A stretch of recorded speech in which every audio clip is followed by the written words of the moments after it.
All right, In Transit today catches up with the taxi industry because there is big news. The Quebec government facing a class action lawsuit from the province's taxi drivers. They say that how Quebec handled the entry of Uber into the Quebec marketplace severely harmed their business. Let's now go to George Boussios, the head of Taxi Champlain. He's on the line. Hi, George. Hi, Elias. How are you? Hey, by the way, how is it this morning with the snowstorm for you and your team at Taxi Champlain? For me personally, I took out my tires yesterday. I put my summer tires, and it was a mess. But it's busy. It's very busy. I hope the drivers still have their winter tires on because there's a lot of calls out there. At the same price, by the way. At the same price. There you go. We're not surcharging. We're not charging extra because it's snowing outside. And I'll point this out for you all day long. No surcharges for you. And so here's the interesting thing, George. The last time you were on this show is actually in recent memory. And you were on to discuss your app, right? The Taxi Champlain app, and you actually give 10% off in the app. That's why you were on the show, okay? Right. And the morning that you were supposed to be on, we found out news from Australia. Taxi drivers in Australia won their class action lawsuit. Right. So in that country, big victory for taxi drivers. We touched on it briefly. Lo and behold, a week later, we find out class action lawsuit happening in this province.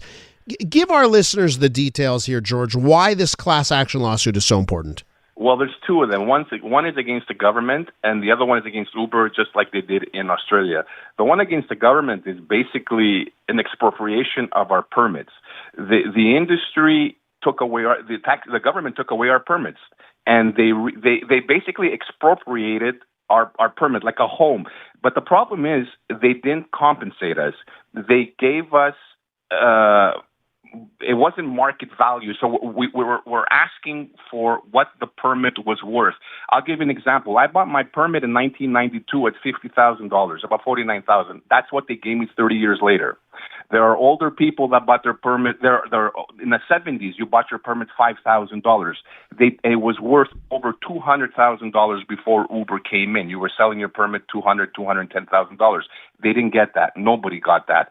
So what we're asking for is you took away our permits, but give us what it was worth and what the value was. Just like I said, expropriating a home. The government's not going to go inside. You bought your home in 1970 at $10,000, even though it's worth $200,000 right now, and give you $10,000.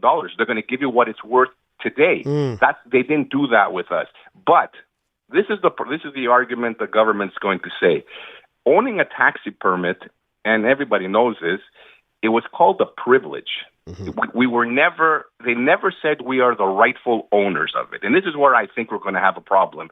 It was a privilege to own a permit. They can take it anytime we want. When we would sell it to other guys that were interested in buying, let's say I want to retire or sell it, it wasn't considered a sale. It was considered a transfer. And the Commission de Transport had to okay that. So I'm thinking this is where it's going to be the sticking point for the government. It never really belonged to us. We're with George Boussios from Taxi Champlain talking about a proposed class action lawsuit against the Quebec government by the taxi industry. So, George, let's talk about this a little bit more because I don't think people understand when we talk about these permits, and you bring up, well, it's like a home, right? How important for a taxi driver that chose to make driving a taxi their career, how important was the permit and the fact that the permit should rise in value over time? Well, it was everything. That was the most important thing. Otherwise, I would have stayed a driver. I wouldn't have gotten a mortgage. People got $150,000 loan to pay off their permit. They bought a business. They bought a business for life. It's not like today you go to the SAC and you just become a taxi driver. This was our business, and it grew in value. It grew in value like everything else. 1970 was worth $5,000. 1990 was worth $50,000. In 2000, it was worth $200,000. Everything went up, and a lot of the older people were hoping that would be their retirement, their pension plan. And they got nothing. I'll be honest with you, we all got $46,700. What was the peak? What was the peak of the market? What's the most you heard someone spent on a permit that they then got $47,000 in compensation for? Well, I'll tell you because I know, because my dad wanted to sell it. He had one and he had an offer at $220,000. and I told him not to. And I told him not to, and I'll take over his permit. And that, for me personally, I know it's 220 in Montreal, but I know outside the city, maybe West Island and in Laval, it hit up to $300,000. Jeez. So you're buying a business. So you're not just buying a car to drive around like we're doing today. It was an investment. It grew, and at one point, the government let an illegal transportation company come inside, because let's not forget, Revenue Quebec raided the Uber a couple of times when they first came here. They were working illegally, and the government was okay with that. We were working legally. We bought our permits. The government was okay in accepting the taxes when one would transfer to another. There was a lot of capital gains. There was a lot of taxes. So they let this happen. We didn't create this. The government created this. And then one day they wake up and they say, no, it's finished. It's over. But I just have a business right now. It's worth $200,000, and you're just going to give me $50,000 after 30 years. So this is the argument right now, that we want equal compensation. I think the average, I remember in 2018 or 2019, they had said it was average about $175,000, maybe the permit, but don't hold me on that. But I got $46,000. My permit was worth $220,000. I don't think that's fair. So let me ask you this: did you get anything out of everything that happened when it comes to people getting rides in Quebec over the last decade? Did you come out ahead in any other place? Like today, are there any advantages today to being a taxi driver instead of being an Uber driver? Still, because of government regulation, any benefits you get that maybe can make up for the value lost? Absolutely zero benefit. And I remember Mr. Brunatel had said, we're going to cut some to help you guys out with inspections in school. We would save maybe $1,000, $2,000 a year. Big deal. It wasn't really, it was nothing. There is absolutely no benefits to the taxi industry. There is no benefits to the Uber drivers. And I'll be honest, there's no benefit to the clients or the city of Montreal. There are so many. It's unregulated.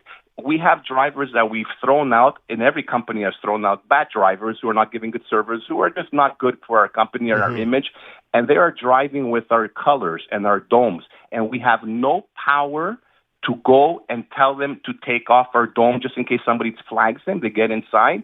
Maybe they rip them off. Maybe they give bad service, and they call Champlain. And I see that he's not with us anymore.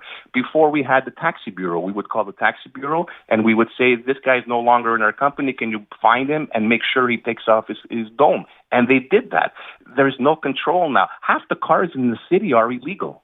They're illegal. Like I said, I think once before, they buy the domes on Amazon, and anybody can be. Yeah. We were regulated before, Elias, and I don't want to harp to sound like a sore loser, but what they did was deregulate the industry to appease Uber. If they had just left Uber here with the same rules and regulations as the taxi industry had, it would have been fine. But it sounds like the Wild West right now. Yeah, that's the word I was about to say, and I've said it in 2018. We will become the Wild West, and the government knows it. It's a mess. It's a mess. People go to the SAC, they just authorize their car to become a taxi or an Uber driver. They have no experience. It really, the deregulation of as much as we hated it with all the rules and the regulations that we had, we see now that it was needed. Well, I think moderation is the key, right? Because it can't go too far either way. And I think we were in a bad spot. And I'll speak for someone, an average consumer. We were in a bad spot with technology and upgrading our business, let's say, but not with the rules and regulations. We had to go to school, which was fine. We had to go to inspections twice a year. We had to change our cars. I mean, there still exist some of these things, but we had the taxi bureau that is worse than the police. They would go around just randomly checking us. And if there was a stain on your back seat, they would give you a ticket or a 48-hour warning, and you couldn't work. They're gone. All these things are gone. Yes, the Routier Quebec, I think, is in charge of that. We sent so many pictures of illegal taxi to the Minister of Transport, telling him this driver is not a taxi driver. We have never heard anything, a reply back from them that will take care of it or anything. Well, George, listen, we'll keep track of the duo of class actions, one against the government, one against Uber. Thanks so much for your time this morning. Thank you for asking. I appreciate it. From Taxi Champlain right there, that's George Boussios. And again, the taxis in this city, no surge pricing on a day like today, needs to be pointed out.